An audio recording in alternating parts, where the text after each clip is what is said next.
Welcome, my name is RogerFK and I'm a computer science student trying to do a SCP mobile game. What you're seeing in the background is unexplored 2. It's just background footage to tell cover it for now. I'm not going to waste anyone's time or ask for anyone's money since I'm doing this as a hobby. You're welcome to follow my path. Maybe these videos are a motivation to keep me going. Also, all I can say about my accent is sorry if it bothers you. I'm trying my best, but English is not my native language. In this video, I'll show you the core aspects I've done in 2 weeks of very intermittent work, and if it gathers enough interest, I may keep doing this. Well, I would definitely never spend dozens of hours grinding core games, especially not the big one nor the Marvel one. And even if I did, look at this synthwave motorbike, isn't it cool? Also, I've been enjoying my summer with my friends, so there's that too. This small part just goes to show I'm not really stressing too much in chasing the indie game dev dream. This is just a project to learn, a project for fun. So what is this game? The plan for this game is that you are a Class D in an unknown facility, randomly generated, where you might face enemies in one room, you might find weapons in another room to deal with them, and basically reach a room where you can live. It's basically SCP Escape Together, a game made by some other new guys to the game dev industry, which you might want to keep an eye on. They're doing SCP-CB co-op in Unity, focusing themselves in horror where I'm trying to achieve random fun and action. Them having long matches versus my game aiming for small matches to pick up and move to something else. And where they focus on realism, I focus on goofiness. Every other SCP game is serious. Mine is more gamey. What you're seeing right now is the earliest concept of movements and animation, which you will see gets better over time. I've also added noise to the camera, which I don't know how to control through scripts and will probably change based on movement, being low health, etc. Anyways, once I got the movement done, I moved to adding some post-processing effects for the highest setting, and then added a very basic interaction system based on the closest objects, which works thanks to Sensor Toolkit. I later played around with the hand movement from the animation rigging package to try to do some semi-realistic pickup animations. Spoiler alert, they need a lot of refinement to look perfect, but it's good enough for now. Here are a few clips that show the progression for them. As you can see, it's nothing otherworldly. I ended up doing an animation where the character will run to the desired item until they can reach for it.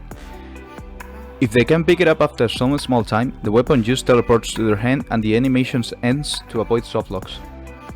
I then spent a lot of time attaching the weapon to the character's hand, which at first not only was completely wrong, but also extremely janky. After a few changes, I managed to get the weapon to behave correctly and then moved on to set up the rotation properly, which, if you ask me, is the worst thing I've ever done in programming. Eyeballing the rotation and setting it on the expector. Anyways, after that was done, I was happy to know it just worked. There's no smoothing, that will be done in the next video. I tried using animation rigging to see how holding a weapon looks.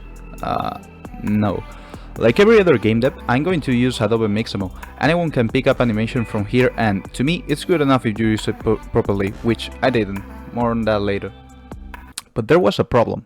I couldn't bother to use the player's model avatar with Mixamo, so who cares, now I'm using Whitebot, which is exactly the same. The only problem being, I now have to tweak the weapon's rotations once again. Here's the exact process. This is how the industry experts do their job. I mean, it just works, so literally who cares? Really. After that was done, the animations worked flawlessly.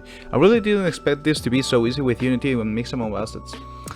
This just goes to show how professionals make everything easier for us newbies.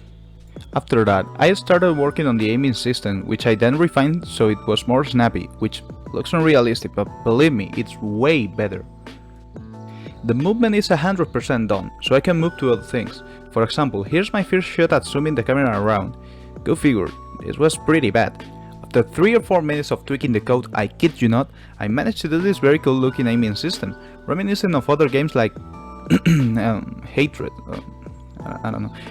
It needs some work to be done, so in the next video you will probably see an improved version of it.